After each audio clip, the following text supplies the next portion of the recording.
Hi everyone, good evening. My name's Todd Lane. I'm the President of the Australian Meteorological and Oceanographic Society, or AMOS for short. I'm also here from the School of Earth Sciences at the University of Melbourne, which is way over the other corner of campus. On behalf of AMOS and the University of Melbourne, I'd like to welcome you here tonight to this event that follows the release of the latest IPCC report last week, Climate Change 2014, Impacts, Adaptation and Vulnerability. I'd like to start first by acknowledging the traditional owners of the land that we're holding this event on, the Wurundjeri people, their elders past and present, and any of their descendants who may be here this evening. I'd also like to thank the organisers of this event. You can see they're represented by this wall of banners at the front here. We have AMOS, the Australian Meteorological and Oceanographic Society, in particular the Melbourne Centre of AMOS, the Melbourne Sustainable Society Institute, the Monash Sustainability Institute, the Victorian University Institute for Strategic Economic Studies, the Victorian Centre for Climate Change Adaptation Research, and RMIT University. I'd also like to thank the City of Melbourne Sustainability Branch, who have an information desk out the front this evening as well. Now, I don't want to delay this event anymore, so I'd like to introduce our moderator for this evening, Rob Gell. Now, many of you might know Rob from his time on commercial television. Rob spent his time spanned 3 decades on commercial television, in fact. If I was to read out his CV tonight, it might take me a while, so I'll highlight a few of the activities he's involved with. He's a member of the Victorian Coastal Council and chairman of Wildlife Victoria at the moment. He's also a geographer by training, specialising in coastal geomorphology, and not many people probably know this, but he also got his degree from the University of Melbourne. So welcome back to the University of Melbourne, Rob, and please, thank you for your time tonight. Thank you.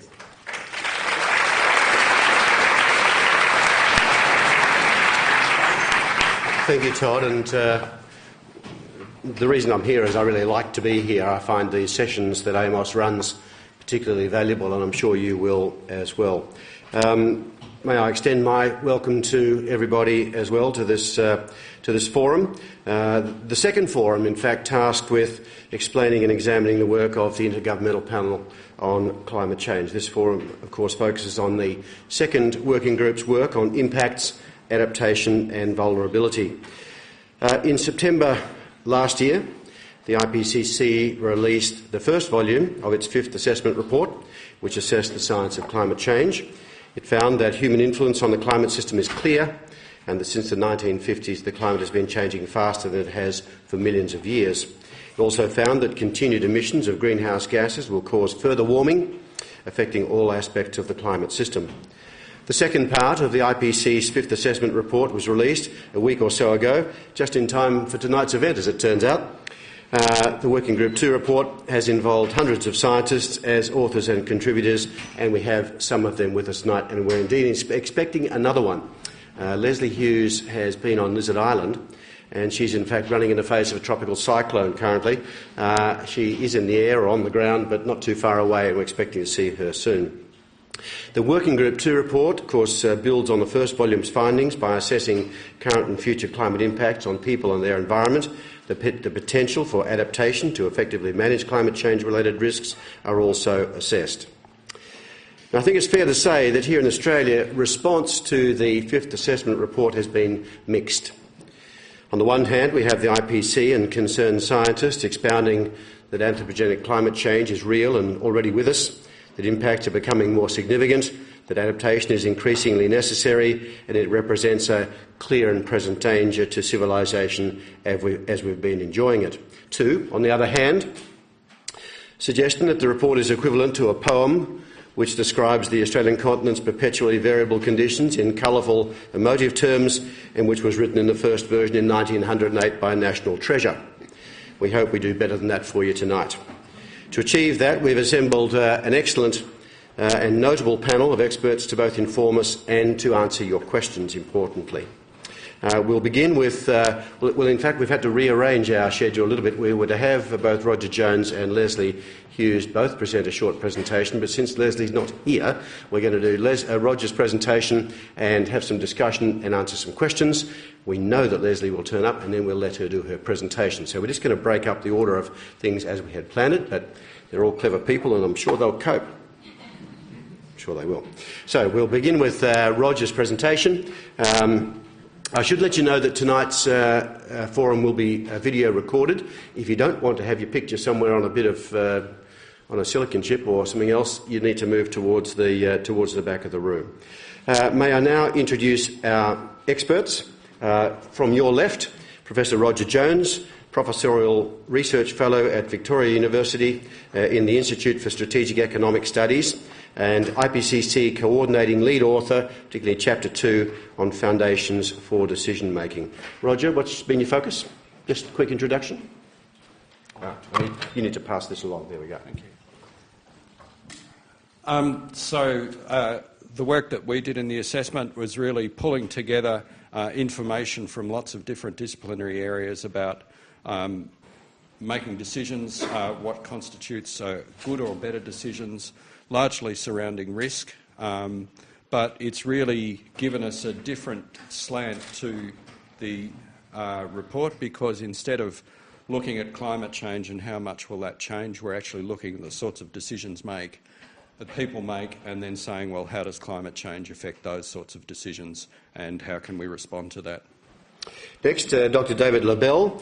David is Associate Professor in Environmental Earth System Science and Associate Director of the Centre on Food Security and the Environment at Stanford University, and IPCC Lead Author, Chapter 7, Food Production Systems and Food Security. What brings you to Melbourne, David? I'm here actually in Australia for 6 months on sabbatical in Brisbane, and I'm in Melbourne this week giving some seminars and had to come to this panel, so it's always good to see the colleagues here. Very good. Next to David, Dr. Kathleen McInnes, Research Scientist at CSIRO and IPCC Lead Author on Chapter 5, Coastal Systems and Low-Lying Areas. Your speciality, Kath? Yes, so my role in IPCC was on the coastal chapter, looking at mainly the physical impacts of climate change on the coast, so extreme sea level events and coastal flooding, but also our chapter dealt more with other coastal impacts such as increased ocean warming and acidification and the impacts on ecosystems in the coastal zone. And Professor John Barnett, Professor and Australia Research Council Future Fellow in the Department of Resource Management and Geography here at the University of Melbourne, IPCC Lead Author, Chapter 12, Human Security. John, you take this a slightly different way, don't you? Yeah, so I'm a social scientist. I'm a political and economic geographer. Our chapter was one of the new chapters in the assessment report from the fourth assessment report that picks up on a lot of the new science on the human dimensions of climate change. So our chapter covered 4 key topics: livelihoods, poverty, there's a whole chapter on that as well, the interactions between climate change and culture, climate change and migration, and the issue of climate change and violent conflict. So lots of social science questions in there. Okay. We're going to begin with Roger Jones' presentation. So Kathy and David and John, you can either sit where you are, or I suggest you might like to take a seat so you can see Roger's presentation, now that we've introduced you. And I'll ask you to come up. Roger's going to provide us with an overview of the Working Group 2 report and examine it really from a global perspective. Welcome, Roger. Thanks, Rob. So what I'm going to do is to really just talk about, generally cover what's in the summary for policymakers, just to provide you an overview of what was in that report.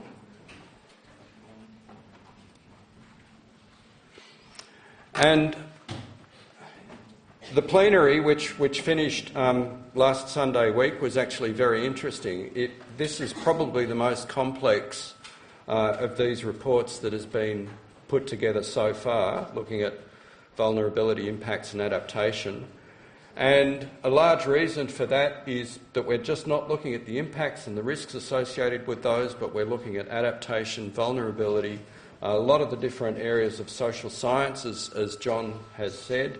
And in a sense, when we sat down with all of the different policymakers to discuss that document line by line, it was different. People hadn't struck that kind of complexity before, in the sense of not just looking at the risks, but what we do about it. And so it really took the plenary a few days to find their feet in terms of understanding it, getting people getting their heads around the narrative and moving forward with that. And perhaps something to say about our time management, but the last session went for 26 hours with 3 hours of meal breaks in between time, but we did get to the end of it, so very much an experience. Now, I'm not quite sure. Oh, that's because it's the last slide. It might help to start at the beginning.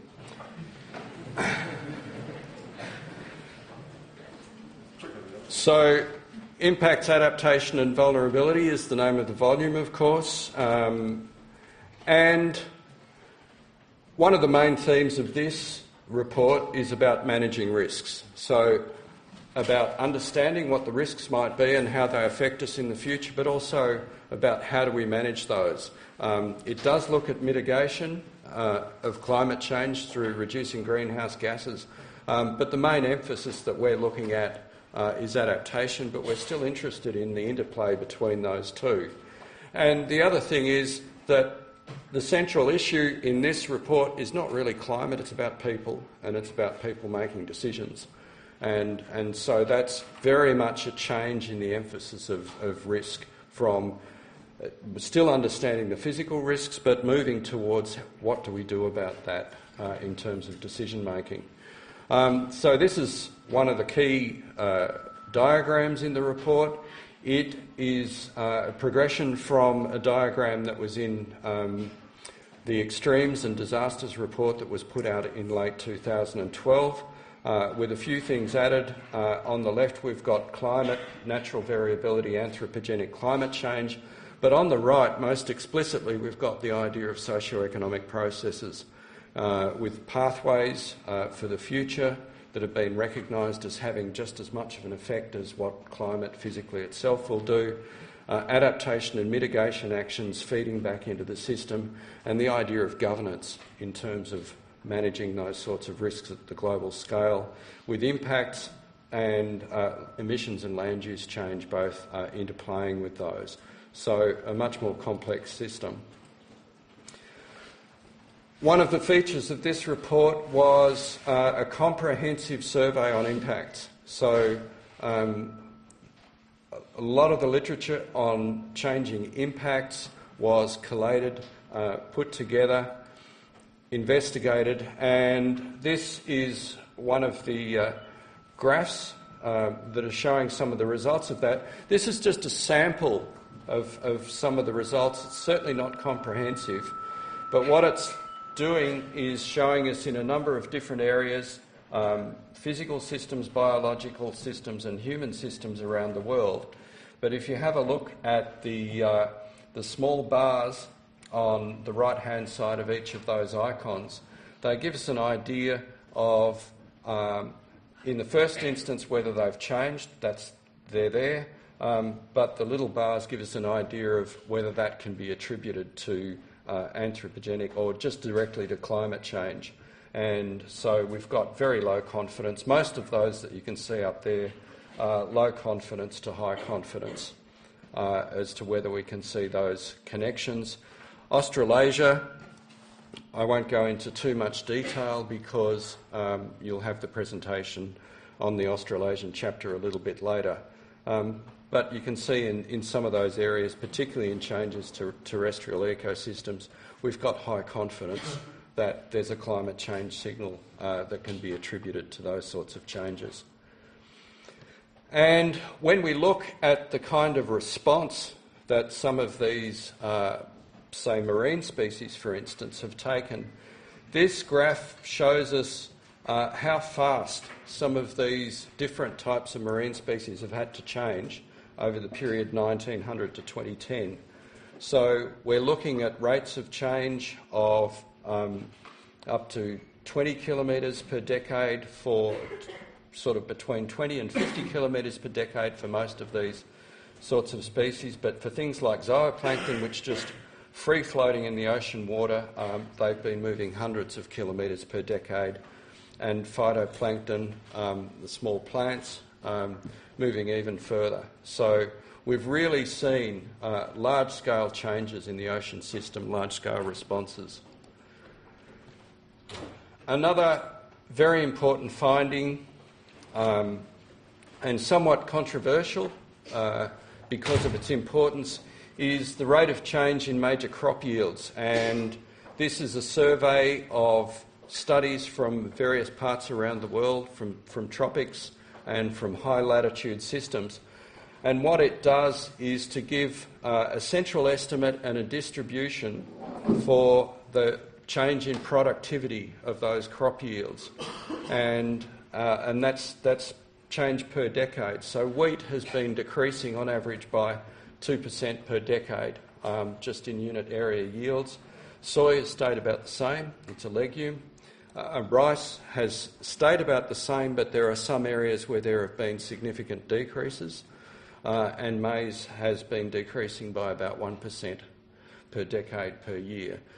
Most of the decreases have been in the lower latitudes, and most of the increases that have been seen are in the higher latitudes, but there seems to be that the decreases are outweighing the increases. So that's in observations, and it's a very important finding in a world that wants more food and a world that has a growing population. Adaptation is already occurring. I don't have a slide on that, but the report also documents where adaptation has been occurring or responding to these changes in systems around the world. The Australasian chapter, of course, has quite a few features on that. We have some of the earliest responses going back to some of the adaptations that were made to decreases in rainfall and water supply in southwestern WA, which occurred in the late 60s, early 70s. So there's been a lot of adaptation responses in Australia, and certainly when you look globally, there is definitely a lot of action going on. There's not a lot we can say about whether it's being successful or not, whether it's being monitored, but it's really just about whether it's taking place. And as we know, the risks of climate change increase with continued high emissions. And one of the things this report did is that you might remember what was the so-called burning embers diagram from earlier reports. So this is a rather complex diagram, so I'll take you through it slowly. On the left-hand side, what we see are two scenarios for the future. One's called RCP 2.6. That actually measures the amount of radiative forcing in the atmosphere out to 2100. And it's there because it represents the kind of scenario that might meet the so-called 2-degree policy target or avoid exceeding that 2-degree policy target, although that you can see that doesn't entirely do so over the course of the century. And the other one is RCP 8.5, which is a high emission scenario, and says basically that there's no effective climate policy going on. There are other scenarios in the report, but those are the two extremes. And there's a couple of things that we can get from that. One is that the period between now and about 2030 and 2040, where those two scenarios are increasing together, is the level of climate change that we're pretty much committed to, no matter what mitigation policy we see over the next decade or few decades. And then after that, of course, we have choices. And this is, again, the interplay between mitigation and adaptation. It tells us that we're committed to adapting to a certain amount of climate change, but when we look past that period of a couple of decades, we have to start rolling the dice when we're sort of choosing about how we might manage risk, and we really do have to make choices about how tolerant we are to future risks or whether we can manage it, whether we can afford that. That will be talked about more in the synthesis, the IPCC synthesis report, which will be coming out later this year, is more discussion on the interplay between mitigation and adaptation. On the right-hand side, we have an update of the so-called burning embers. We now have a sort of magenta or purple colour, which is very high risk on that. So the 5 of those are unique and threatened systems, extreme weather events, distribution of impacts, global aggregate impacts, and large-scale singular events. And what we've found is that over the past couple of reports, the risks on those have been better understood. They've also come down on those scales to a degree. So one of the key findings of this report is that when we look at key risks, which in Chapter 19 that discusses those, they chose 8 key risks to look at. There are significant risks around the 2 degrees, the so-called 2-degree policy target. But if we talk about 3 or 4 degrees, there are very high risks. One of the difficulties is that we talk about thresholds or tipping points. It is actually really difficult to decide when a system reaches a particular tipping point. So we understand that they're there, we understand that they're a risk, but actually fixing the point even to a relatively narrow range is still very difficult to do, maybe for some of the physical systems. And then we look at the rate of change at which species can move. This is for terrestrial systems.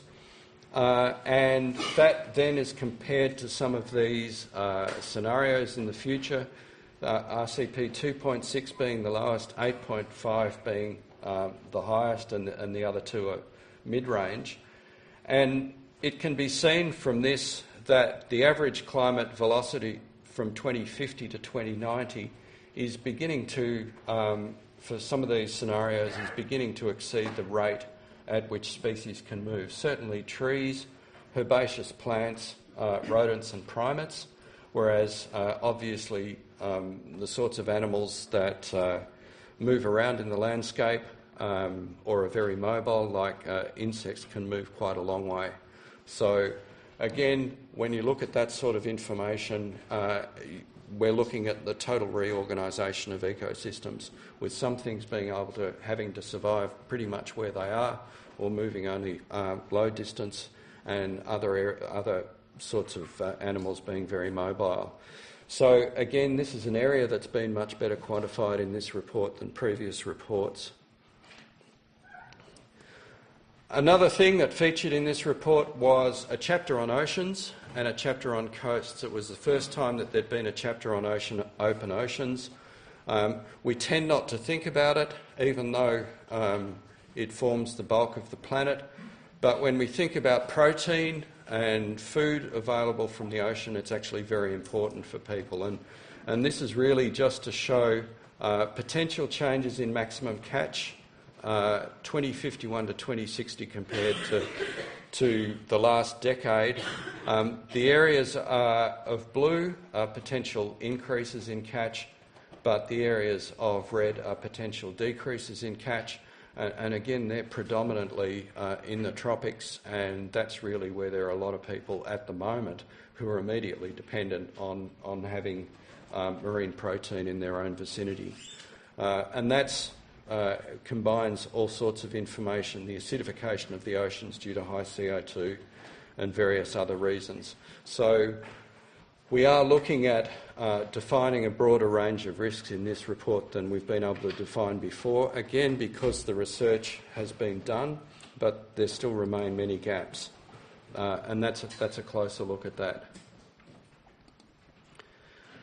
One of the other key findings in the report is just general food security in terms of grains and crops.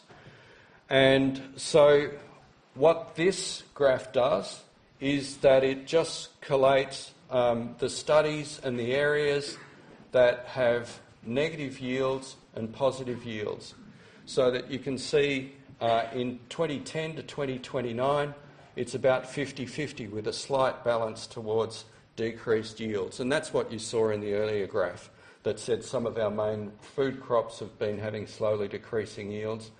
And then what we see is from 2030 to 2049, and as the century proceeds, the likelihood that we'll have negative yields as opposed to positive yields just increases. And this is really partly a distributional thing, so it says that even though we might make gains in the high latitudes, they're outweighed by losses in the lower latitudes. So combined with the information that we have about the oceans and potential yields from there, it really does set up something of a disquieting notion about future food security. The other thing that's been done in a lot more detail, and this is a very complex diagram, so I don't expect everyone to follow through it, but it just shows the type of information that's been produced in this report. And so for each sector and also region, the main impacts have been looked at, the principal risks, but they're also looking at the potential for adaptation. So we've got 4 levels here from the top: present, near term, which is 2030 to 2040, long term 2 degrees, and long term 4 degrees. How far out to the right the bar goes is the risk level with current adaptation, and then the blue bar is a risk level with high adaptation. So if a particular area or a sector has high adaptation capacity, that blue bar will mean that you're not subject to very much risk. If it has low adaptation capacity, that blue bar will be across the right in terms of that, in terms of potential risk.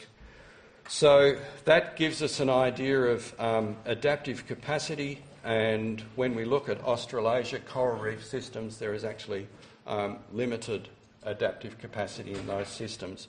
Whereas if we look at increased flood damage to infrastructure and settlements, there's significant adaptive capacity in that.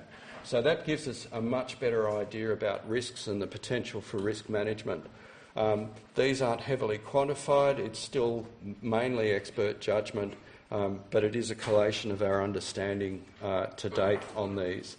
And again, this assessment has been the most sort of regionally and sectorally comprehensive of the working group 2 assessments so far.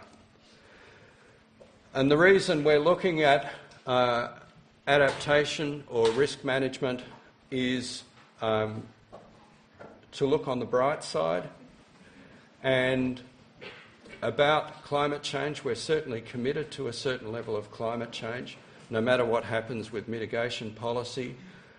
The message is that things are changing, there's adaptation occurring in a limited sense, but if we want to live in a more vibrant world, as it says here, we actually have an immediate task in terms of adaptation to understand what these changes are, to understand how fast they're moving, and to better understand our systems, how we make decisions within those, and to respond to that. So thanks very much. Thanks, Roger.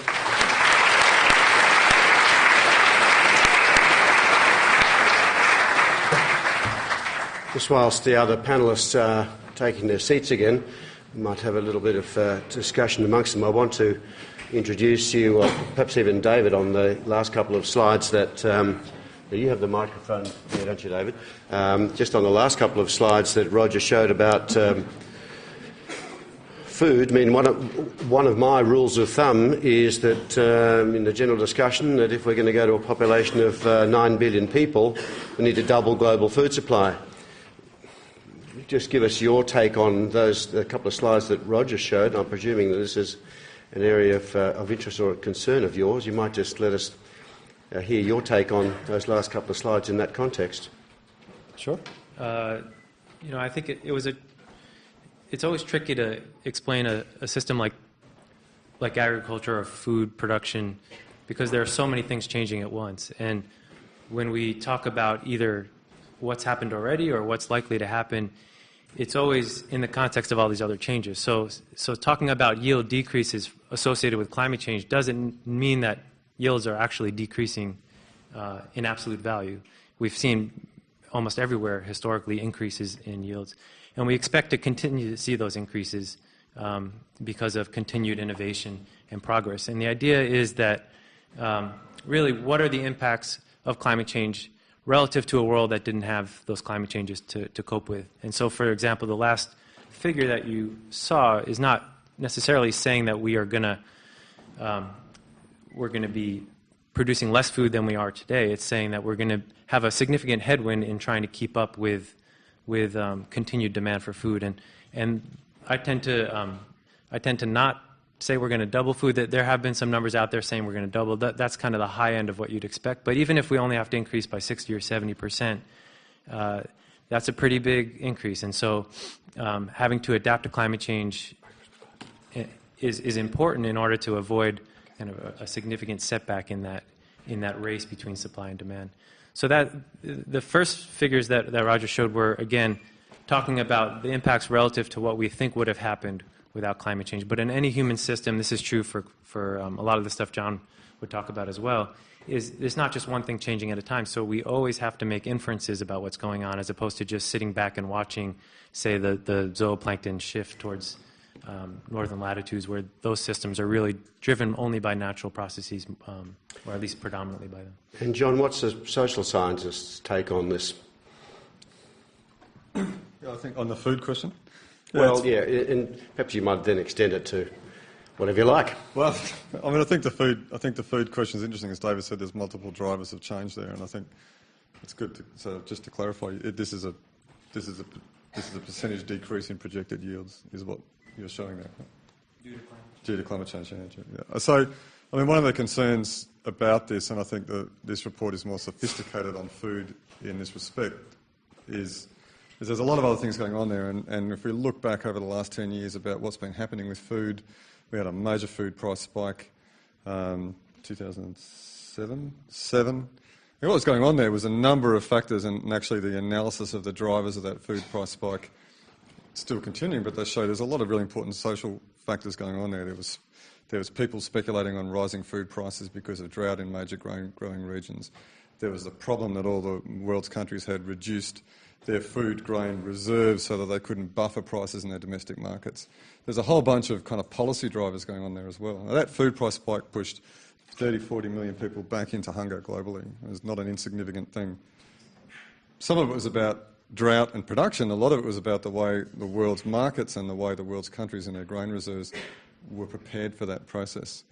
Now, one of the implications of this is what David's saying is that and one of the messages of the report is that we do have some choices here. We have some choices here in terms of mitigation. Can we control the drivers of the environmental change problem? But we have lots of choices in terms of adaptation too. We can avoid future events, in theory, pushing 30 to 40 million people back into hunger, if we control speculation in global food markets. And the French government has actually proposed mechanisms for doing that. We could avoid this if major grain-producing countries, held greater reserves in terms of food stockpiling and were able to release those at key times to increase supply to soften prices and so on. And the report is much more sophisticated in showing that actually we have choices here and we have social choices to manage these environmental drivers of change. And that whole graph, the burning embers graph, is basically saying, take your pick.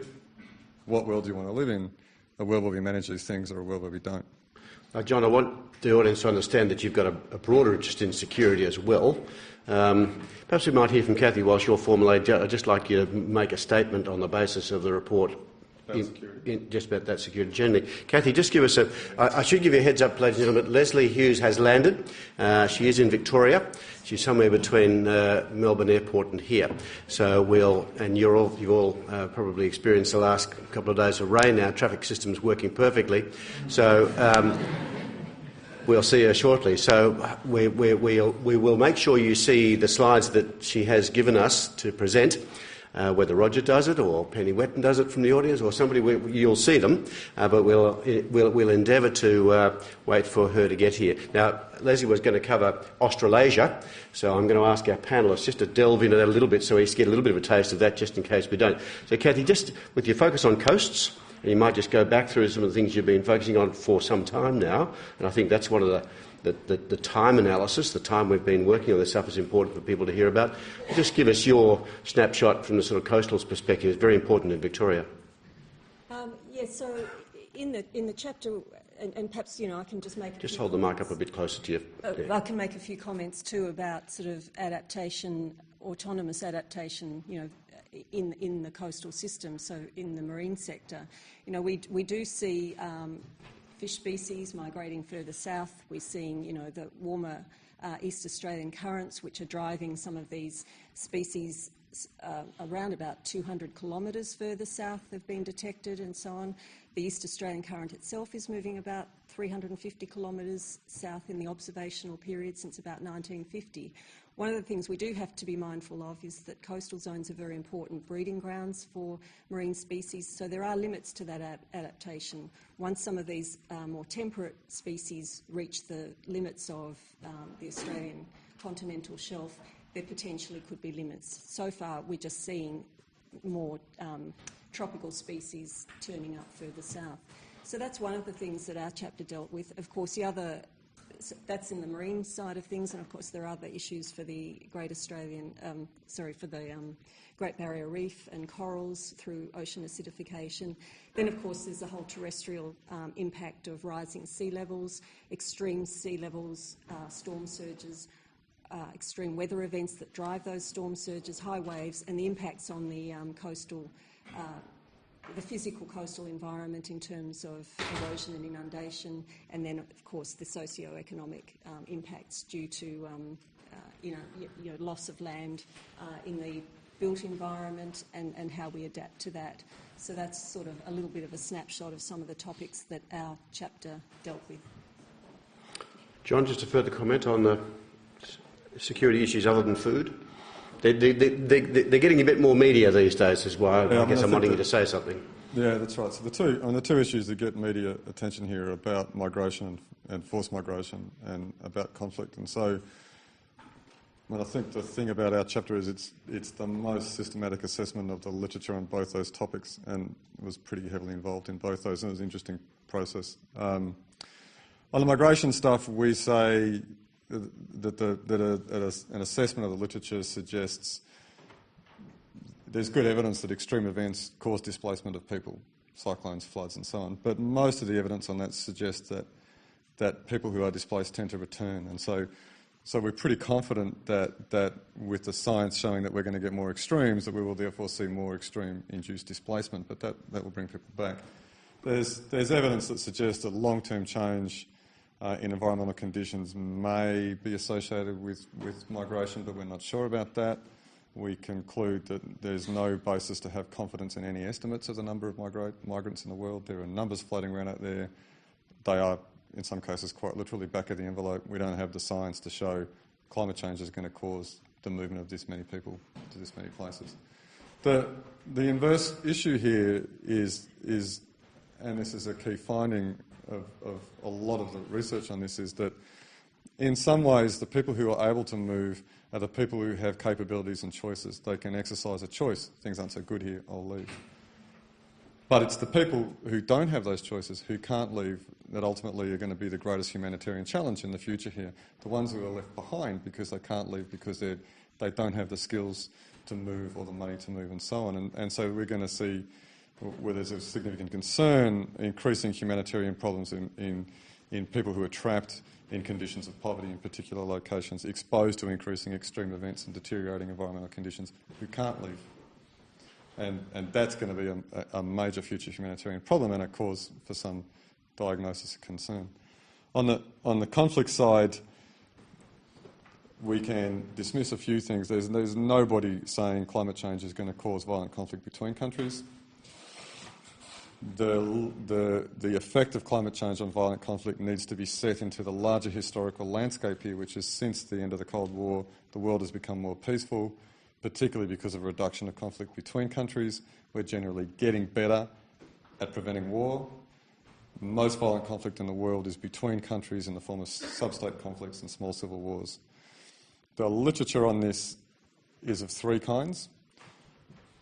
Some literature that looks at the collapse of past civilisations, Angkor Wat, Mayan and so on. And it shows, though the evidence is quite unclear about the mechanisms between climate and civilisational collapse, that certainly there does seem to be an association, though we don't really know how it works. It's not a very reliable body of evidence because we're not the same societies as the Khmer were, though indeed our civilisations haven't had to deal with magnitudes of change since those periods of time. So we're better at dealing with it, but actually the future magnitude of risk is going to increase in the future. There's a body of statistical work that looks very closely at the relationship between climate variability and civil conflict, particularly in Africa.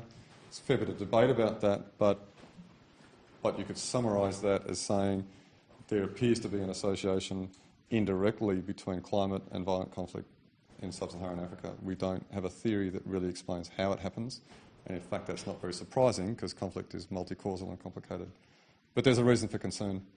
And then there are case-based studies, more qualitative, of people in or doing ethnographies or retrospective analyses of conflict and trying to discern whether there's a climate signal. And again, that literature, there's no smoking gun here, but there is an association. So we conclude that climate change can indirectly increase the risk of violent conflict in certain circumstances, particularly in places where there's low incomes, where economic shocks are more likely across society, where the institutions of the state are not necessarily robust, where there's no social protection measures to protect people during times of crisis, particularly in places where there's war in neighbouring areas, particularly in places where there's a recent history of violent conflict. You put all those factors together, you begin to be able to sort of suggest that there are some places that are potentially more at risk here, that climate change could indirectly increase the probability of violent conflict there. So there's no smoking gun, there's no climate change is going to cause war, there's no direct association, but there are sufficient reasons through this assessment of the literature to suggest that there are causes for concern. That analysis also points to, again, key choices that can be made to mitigate that risk. Social protection measures for people in times of drought to reconstitute people's livelihoods so that they're not put into a desperate situation where the choice I have to feed my kids is to join the militia down the road. These are the sorts of instruments that can occur. Strengthening institutions around law and order, being clear about property rights regimes, generally trying to increase levels of income, and these things are all happening. There's some good positive social trends. But again, we have choices. We can manage the risks. The primary driver of climate change risk by reducing our emissions, we can do adaptation and social development better to reduce these risks to nearly zero. So when we had to do this assessment with the bars that Roger was showing about the effect of adaptation on the risk, we said that actually within this issue, despite the rising warming, we're fairly confident that actually through effective adaptation we can reduce this risk of violent conflict caused by climate change nearly to zero, because these are largely social mechanisms that are the drivers. So that's the good news. The bad news is that might not happen. I was actually going to... I enjoyed Roger's reference to Monty Python, always look on the bright side, and you've done it again, John. So thanks for that. I was just having a word with Roger to... I was going to ask him to explain. He had a passing reference to tipping points. I'm not going to ask him the question. Someone from the audience might like to. I think we should take some questions from the audience now. We have to be flexible. Since we don't know where Leslie is, we will certainly endeavour to... She's in a taxi. Very good. So she'll be here. So I have to leave some time, her 15 minutes, for her to present her slides, which I'm sure you will enjoy. But please, let's begin and take some questions from the audience. If it's appropriate, you could let us know who you are and who you represent. Who has a question? You now know what our panellists are interested in, where their expertise is. Rod Keenan, Director of Victorian Centre for Climate Change Adaptation Research. You already had a good run, Rod. Yes, well, I guess I have. In terms of the advertising the centre, I guess I'd like to start by thanking all the authors. I don't think many people here realise the amount of work that goes into producing an assessment like this, and for researchers and scientists it actually is a pretty thankless task. You're spending a lot of time in meetings away from your normal research. So I guess on behalf of the the scientific and research community. I'd like to thank you for your efforts in putting this together. We're talking about risk, and I'm wondering whether we're expressing risk in the right way. When we and whether the public understand the nature of the risk. So whether Roger or the mathematical types might like to comment on what a 5% risk of an event happening, or perhaps some of the models are showing that we could get 6 or 7 degrees rather than 3 or 4 by 2070. There's a 5% risk that might occur. So is there a better way of expressing that, what it might mean in the next 5 to 10 years? Cathy, you're a mathematician. Roger's going to have a go. I don't think the public responds to numbers in that way. That's what the research is showing it, that if we've got bad events, what's the difference between 5%, 10%, 15%? And we know that when we measure the so-called psychometric response to a risk, it doesn't go up in a straight line. Humans aren't rational beings. First off, you don't know anything about it, and then you know about it, so it goes way up. And then somewhere around in the middle, the numbers slosh around, because what's the difference between 40% and 60%? And then at some stage you decide it's on, and you better do something about it. So I think, what we're looking at and what we're trying to look at in this report is what do we actually do about that? Do we have enough numbers? Do we know enough about this to be able to act? And I think the idea is actually to give people agency, to start talking about what can we do, what are the solutions that we have to these sorts of things.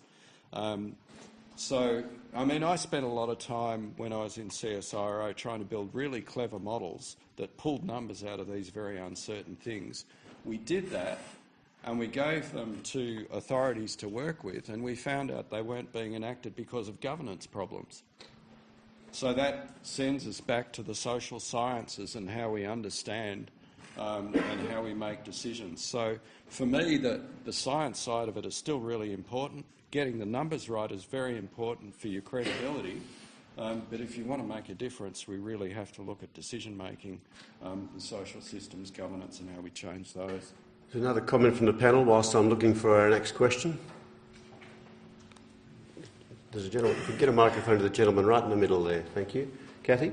Yeah, I was just going to sort of agree with what Roger's saying, and that certainly the concept of risk, it depends who in the community you're talking to as to the level of understanding. Certainly engineers like to understand risk in terms of probability of an event occurring, annual probabilities or return periods, but the real issue, and particularly in coastal adaptation, is the levels of governance and the complexity of getting clear governance at higher levels, so that we don't flounder around at the coastal council level as to implementing consistent adaptation on the ground.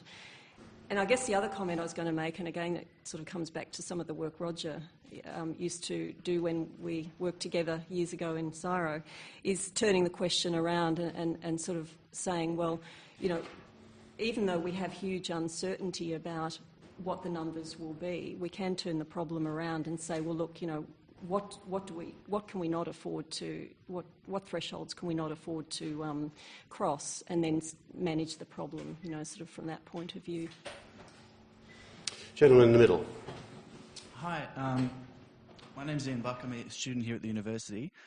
I just want to ask the panel, a report was released by NASA recently that had similarities with the UK Government of Science and KPMG's report that said in approximately about 15 years they predict some sort of perfect storm of resources, food, water, distribution that's going to create some sort of crisis that's similar to the collapse of the Roman Empire and the Mayan Empire through an unequal distribution of wealth. I was wondering whether or not you're aware of this and if you have any comments on it.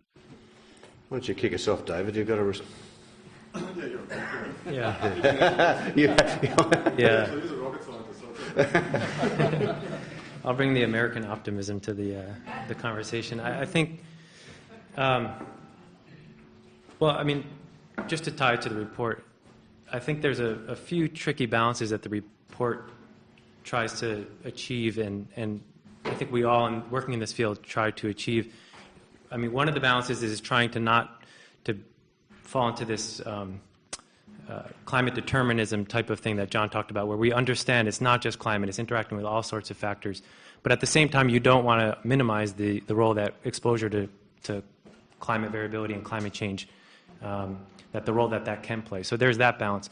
Then there's the balance of talking about all the really bad things that might happen and the risks associated with that, versus trying to give people a sense of the solutions and the sort of the positive forward-looking feeling that they can have going forward. So, when we talk about potential for really bad outcomes, even if they're really small probability, if we can if there are any sort of literature out there that makes a compelling case that those outcomes are plausible, then that really has a disproportional effect on our measure of risk. And so when we talk about those burning embers and those really high levels of risks, that's partly associated with very low probability outcomes like you're talking about that might happen. And none of us can stand up here and say that that will happen, but none of us can really stand up here and say that that definitely won't happen. We can probably stand up here and talk however long you want us to about all the things we would like to do to avoid that situation from coming to be.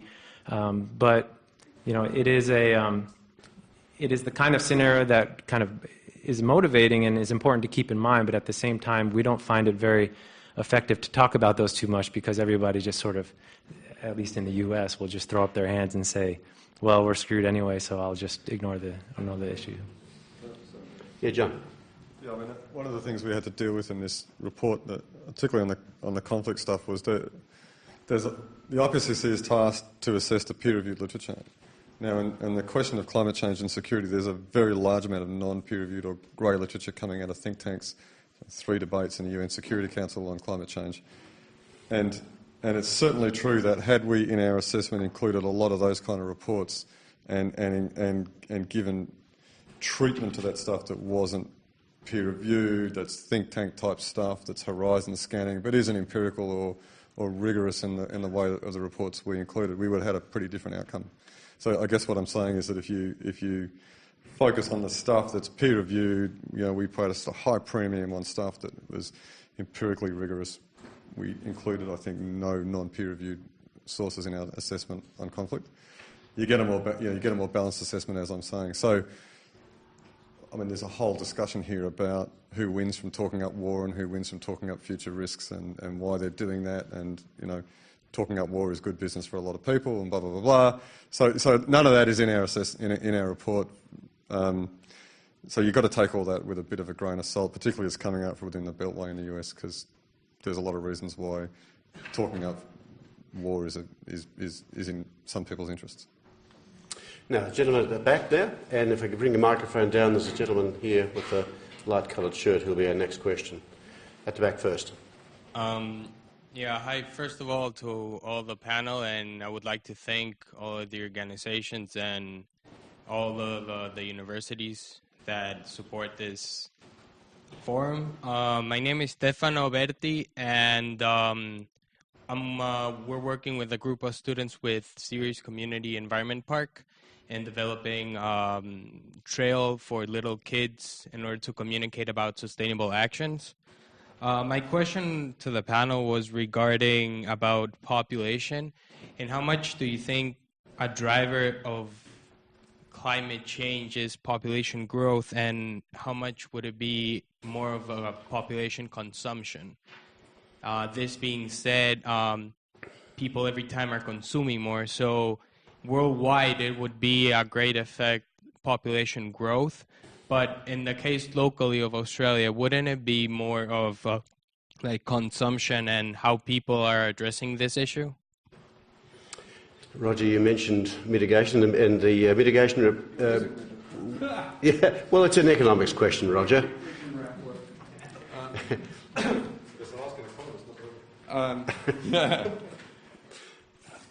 I think we need to come back to that issue about choices that people have been making, and there are certain inexorable changes about population that we know we're going to get. At the same time,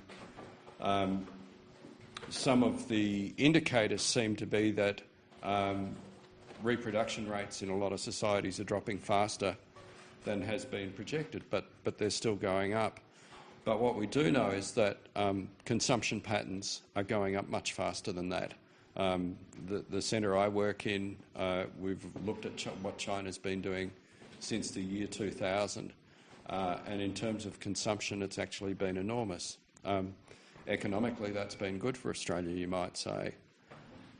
And at the same time, what we have now are some countries that are very different in the world to what they were 20 years ago. There's been a tendency to look at that as a bad thing, but those countries also have the power to make choices. And so I really do think that we actually need to look at this forwardly and positively, and to really exercise some of those choices. So it's actually more about consumption and choices about what products we use and how we choose to develop. One of the things that we haven't mentioned that's in this report is there's a chapter on climate resilient pathways. And so the whole conversation about development now has really changed over to sustainable development, to look at those combinations of reducing various environmental areas of environmental vulnerability while managing to increase security, to give people more choices so that they can choose to move if they want to. In a sense, in developed countries, some of the choices we have to actually make is harder because we've culturally lived on the gravy train in this. And so we have to actually make choices about that and decide what path that we're going to move on to. Any questions? A gentleman in the middle here. Yes, my name is Fred Zerfus. I have a similar question, but in the context of Africa, sub-Saharan Africa, in terms of population growth and the status of women. Was any reference made to this in the report? John, I think it's closest. Well, David, sorry, go ahead. I'm just going to take a crack. I mean, none of us are from the Africa chapter. I did contribute a little bit there. I mean, I think that, it's widely recognized that fertility rates in Africa are one of the key uncertainties in population, and population is one of the key drivers of all of these pressures. So I would be surprised if it wasn't mentioned somewhere. But I think the idea of climate resilient pathways or sustainable development is to recognize that that there are all these things are interlinked, and the proven way to get fertility rates down is to improve food security, improve health, improve women's education in particular. And all of these things lead to a little bit higher consumption, but they also lead to lower population growth rates. And that as part of a sustainable development strategy, the end that you achieve is certainly slower population growth rates, but that's not the thing that you focus on to get there. At least not, it's not the historically proven way to get there. Any other comments? Barry Piddock. My real concern is with communicating this, because I think a lot of people don't take it seriously, and particularly a lot of industrial or business people, investors. And I think there are two problems. One is that IPCC has been characterising low probability possibilities as unlikely or very unlikely, when I think they should be possible. So a 10% probability of an extreme event, of a catastrophe, has to be taken seriously. But if you say it's unlikely or very unlikely, people are just not going to even look at it. But it's possible. And the related question, which I submitted in writing, is that there is a lot of large investments that are at risk. And I think one of the great things we need to do to get action on this is to get the large investors, the companies, the businesses, to realise that they may be creating stranded investments. In other words, that if they're building new open-cut coal mines and railways through new ports, it's going to take 10 or 20 years for them to make a profit out of it. But if they get flooded, as happened in 2010-11, then the open cuts were out of action for 6 months. Let's pick it up, Barry. Yeah. Two questions there. One about communications. Yeah. And the second one's, I know there are some people in the room who are lucky enough, like me, to hear Ben Caldercutt from Smith School speak for a Melbourne Sustainable Society Institute presentation about 10 days ago, exactly on stranded assets. Now, it might be getting a bit away from Working Group 2, but let's have a crack at the communications piece first. Yeah, I was just going to say that this one of the reasons this working group really has switched towards a risk framing as opposed to what do we know about impacts and how uncertain are they, is that it allows you to incorporate the kind of very low probability but very high impact events more directly. And so that was one of the reasons to go to a risk framing. But I think it is, what John said is really important to understand, is the IPCC is by design a process that produces a fairly conservative literature-based assessment of what the risks are. And you wouldn't look to the IPCC necessarily to think of playing out these scenarios. And you look to other venues and other processes to complement what the IPCC does. And one of the things that was interesting for me is while I was doing the IPCC, I was also involved with a lot of these horizon planning exercises that the U.S.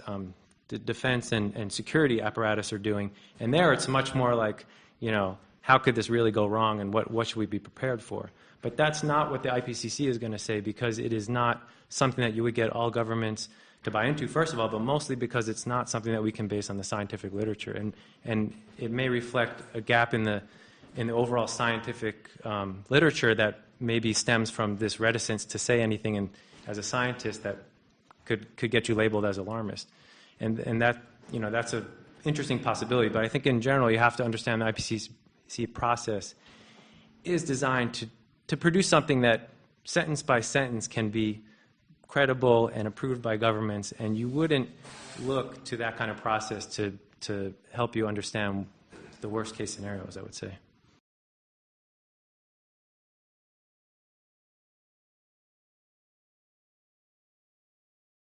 Delighted to hear Leslie is an ecologist at the Department of Biological Sciences at Macquarie University, a councillor of the Climate Council, and an IPCC lead author on Chapter 25 on Australasia. So it was very important that, well, I understand that she understands the importance of letting you hear about that chapter because it pertains particularly to us. Thank you for making the effort. We really do appreciate it. And over to you.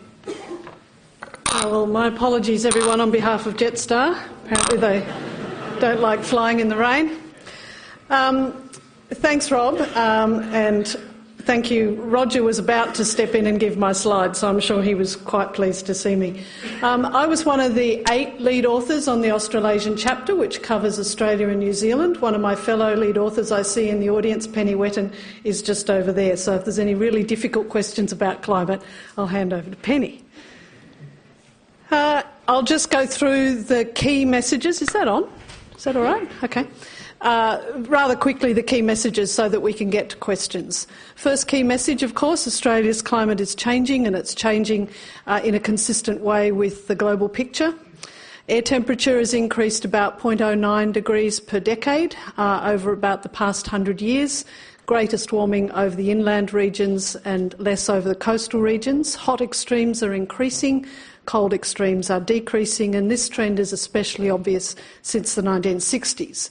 Our oceans are warming, and the Southern Ocean in particular is a global warming hotspot for the oceans. Rainfall is changing, but in different ways in different parts of the country. It's actually increasing up in the northwest, but it has declined in the southwest and the southeast and much of the east coast.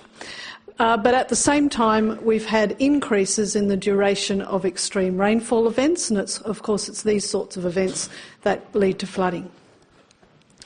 Sea levels around Australia are very, very variable, but if you average them out, they're rising at about the global average of just over 3 millimetres per annum, and snow is declining. It's declining in the Snowy Mountains, it's declined about 10% per decade since the 1960s. Second key message, Australia's climate will continue to change as expected through the 21st century. If we have a look at these graphs, that's the black line is the observed temperature change. The purple band is what you would expect just from natural variability in the climate system. Under a very strong emissions reduction scenario, we would expect that blue band of temperature by the end of this century, and under a business as usual scenario known as the RCP 8.5, for those of you familiar with IPCC sort of acronyms, that red band is what we can expect by the end of this century.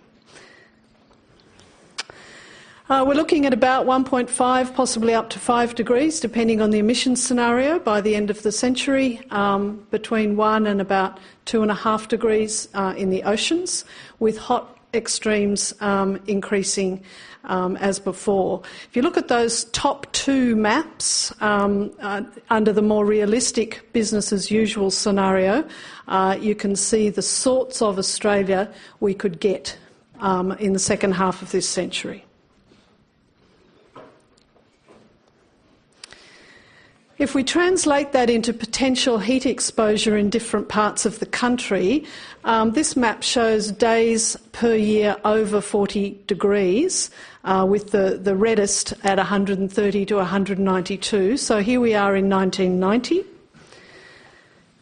2050 and 2100. And if we translate that into person days, that is multiplying the number of days by the number of people in the particular region, we can see that Western Australia in particular, person days are getting very, very hot towards the end of this century.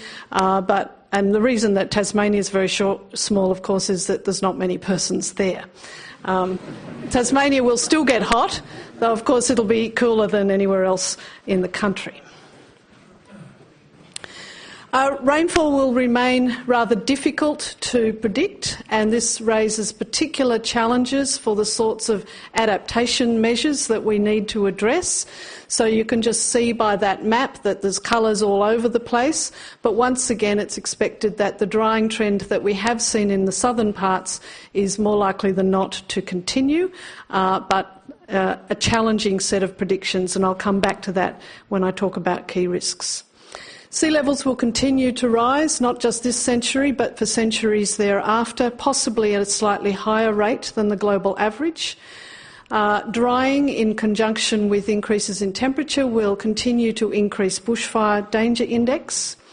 We may get either a stable or a reduction in the number of tropical cyclones, but those that do arise are likely to be more intense, and we're waiting to see what Cyclone Ita is going to do in the next couple of days.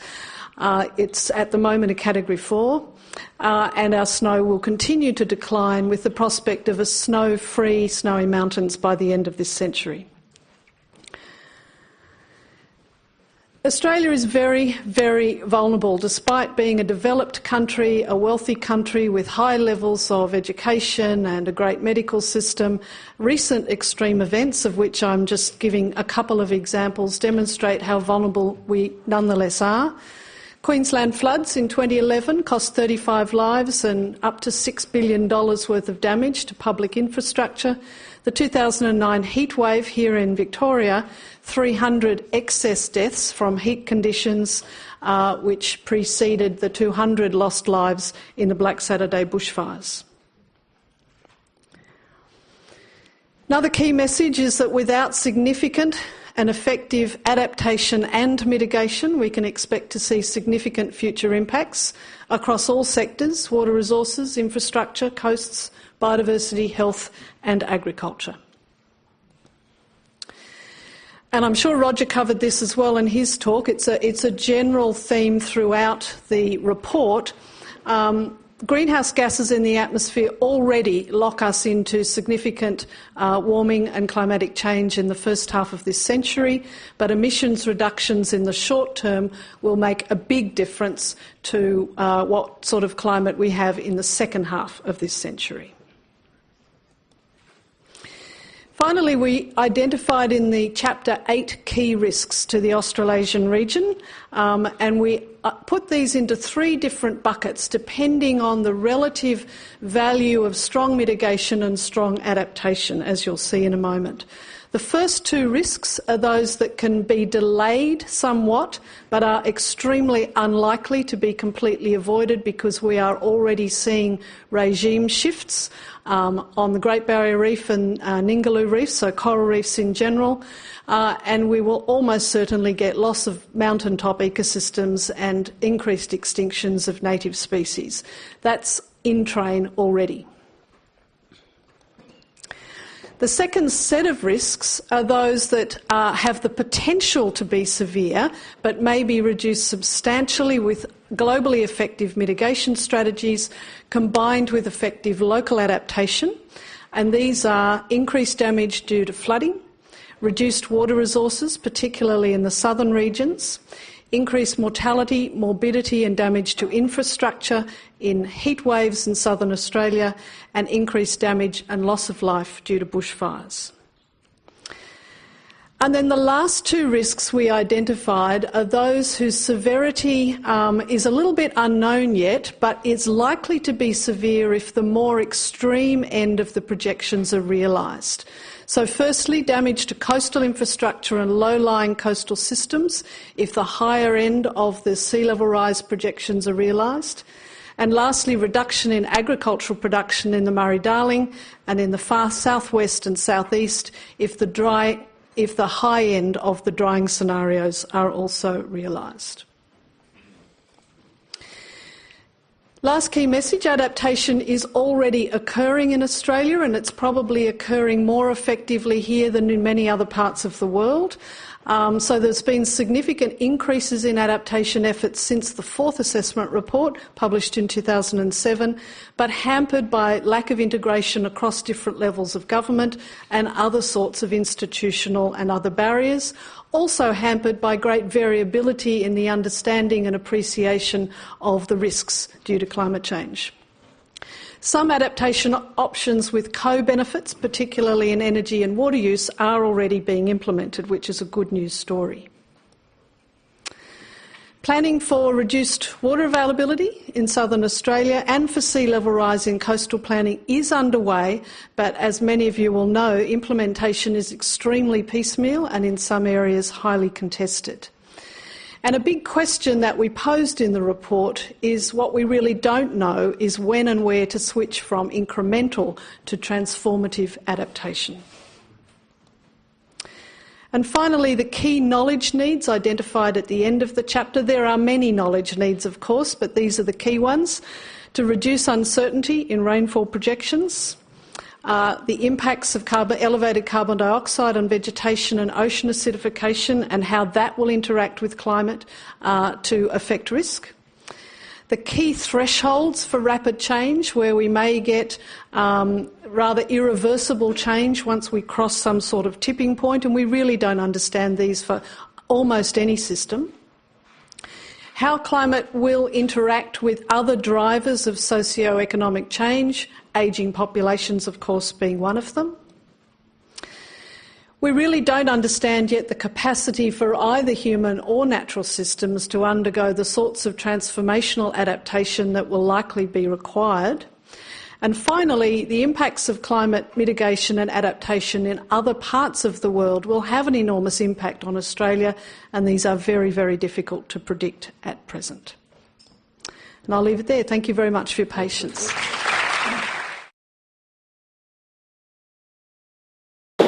I agree with that. I don't think there's any single light bulb moment. Different people have different light bulb moments in different places, and I suspect a great number of you in this audience have had a light bulb moment a long, long time ago.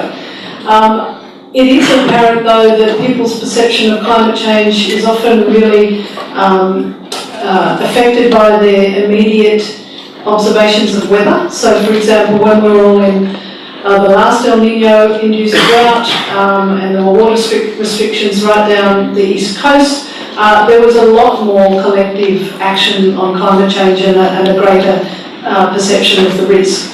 The La Niña came, it started to rain, the dams filled up, and everybody kind of went off the boil. We're heading for another El Nino probably towards the second half of this year, which could be a really, really bad one.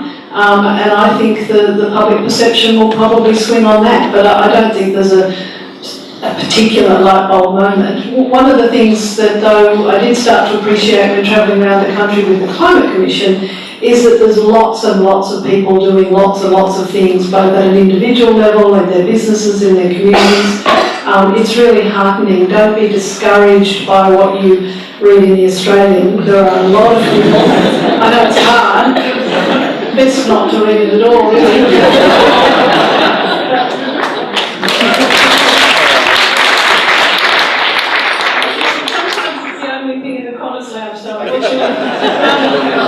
Don't be disheartened by the worst of the worst politicians and the worst of the worst media. There's an awful lot of action going on, and it's really encouraging. Let's go ahead, David. We'd like to hear from you. We've got a couple more questions already. We've got only about 5 minutes on our schedule to go, folks, so maybe we can just keep our answers a bit brief and our questions a bit brief, and we'll get through as much as we can. Yeah, I mean, I don't even need to answer, I guess. I think that for me, the probability depends what day you ask me. I think it ranges from 0 to 100. I think the thing that works for a lot of people is to realize that the cost of action on climate change are not as bad as most people make them out to be. I think there are a lot of co-benefits to both mitigation and adaptation activities. And I think people are realizing now the cost of inactions are high, and I think people will eventually realize all the benefits of acting for other reasons, and they'll start to do things and call them other things if people don't like climate change. But I do think, the carbon tax in Australia is probably an example where the sky didn't fall when that was implemented. People will start to realize that over time, that a lot of the scare tactics won't work so well anymore. Let's take the question from the gentleman at the back. Thank you. Yes, hello, my name is Nabil Mahmoud, and I'm an environmental student. A lot has been going on in the media about the withdrawal of Professor Richard Toll from the panel, saying that he said that it was alarmist. And quoting him, he's saying that it is pretty obvious that there are a lot of positive impacts of climate change, even though we're not always allowed to talk about them. My question is, what is the panel's take on that issue? Yeah, I'll hand this to John because we had a few nice conversations over the week there. But I think that it's basically baseless. I think the report emphasizes benefits throughout, and that was partly because of his input. And I think, to be honest, I think it's just something that he was going to say all along because that's what his shtick is. David just said, because he knows me well, I've never heard you talk so long without swearing, and that question is putting me in the danger zone, so I'll just go. Okay, where was the article we won? Yes, there. Hi, thank you. My name is John Knox. My name is John Knox. My question, I imagine many, if not most of the people here have probably invested in solar for their roofs and are doing things to change their own lives.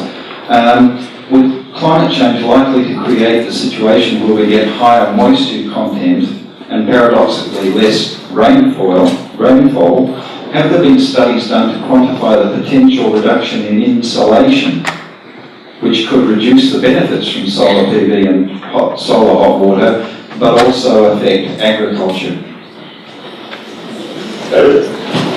Yes, there have been studies done, and the effects on insulation are fairly small relative to all the other changes. The effects on humidity actually can be pretty big for agriculture in spots.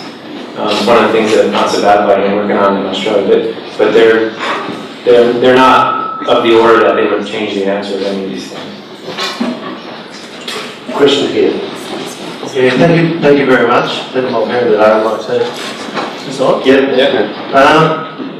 97% surety that it's happening, but you've got, I think it's about 60% public doubt. At what point does it turn to a marketing exercise as opposed to get that other 3% surety, if you like? I mean, I know we need all the technology, we need all the science behind it, but we don't have public along, the voters, the consumers, etc. So at what point do we need to get the best marketers involved, with the best, the insurance companies, etc. Not insure the coal, etc. Yesterday. Yes.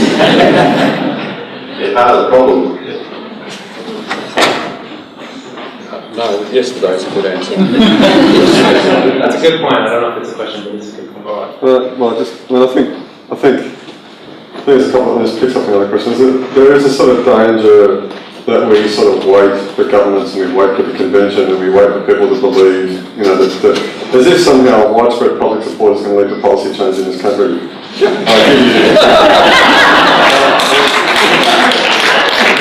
I'm not being facetious. I mean, political scientists refer to this as a democratic deficit, right? That, when the government decided we were going to go to war in Iraq, I mean, there's widespread public opposition to that. I mean, biggest demonstrations in the streets since the Vietnam War.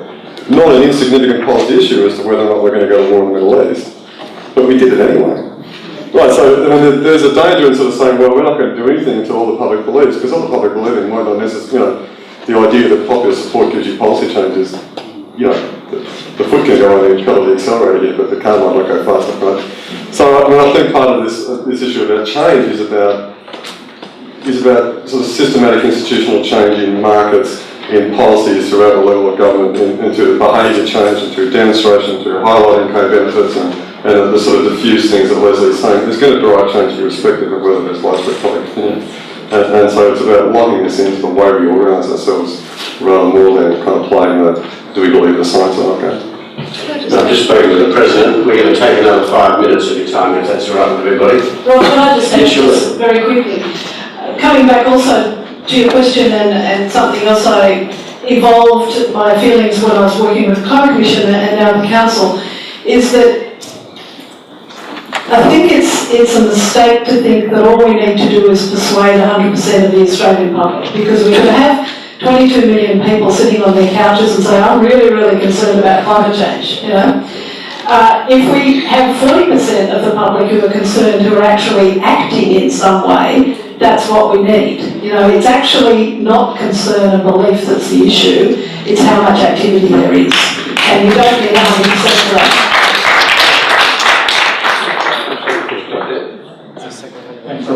Alan Bailey, economist with Victorian Centre and meteorology student here at University of Melbourne.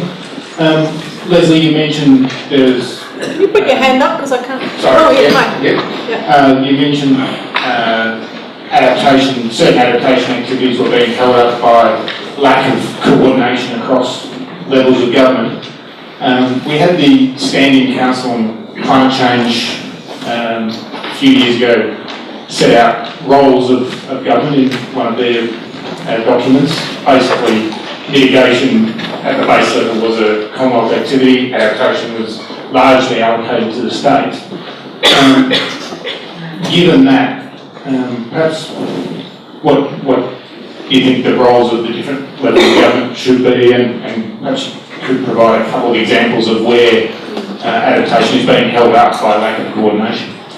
Look, I think coastal adaptation is the classic example, and where I come from in New South Wales, we've just had long-running court cases where individual owners have taken their local councils to a land and environment court because they've been legally unable to protect their own properties.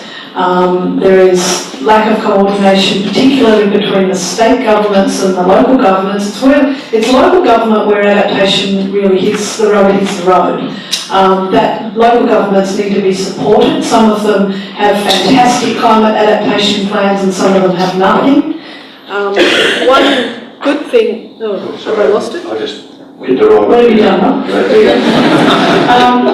I think one encouraging thing, I give you a little bit of good news, I suppose, is that the government has promised $9 million to the revamped NCAF Mark II, so the National Climate Change Adaptation Research Facility, of which $4.2 million is going to be devoted to coming up with a coordinated coastal adaptation framework for the entire country. So that's certainly a good recognition by the government of some coordinated adaptation planning that needs to happen.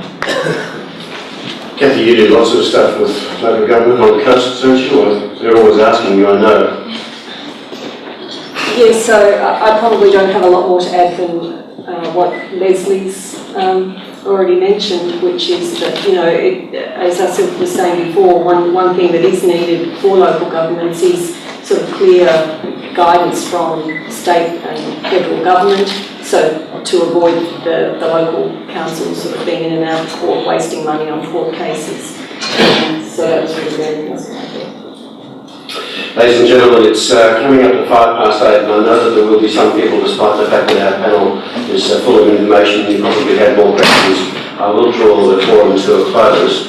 I want to ask our panellists, though, just to give us no more than 60 seconds in what they want us to take away. What's your single takeaway message from this evening? Who'd like to start? John, thank you. Yeah, I think the message of the report is the right one. We have choices. We have a lot of power in our hands, collectively and individually, and we need to be acting as individuals in a way that we think is best on this problem, and not devolving responsibility for action onto others. We got to do this ourselves. Jackie McInnes. Yeah, well, from conserving coasts, they're very dynamic places. They're undergoing change with sea level rise now. That'll go on for centuries. It'll go on even if we mitigate, but sea level rise will be much higher if we don't mitigate. So we need flexible options for adaptation. We need to be able to do something in the short term, but we also need to keep options open for longer term adaptation as the level rises. Well, I think similar to what John was saying, I think the risks are real, but there's lots of opportunities here, there's lots of choices to make, and most of those choices have lots of good things about them apart from the climate benefits. So I think there's lots of reasons to move on a lot of these things, and I'm still optimistic, and I'm hopeful that we'll start moving. I guess just two things: respect and defend good science, and get behind National Divestment Day on the 3rd of May.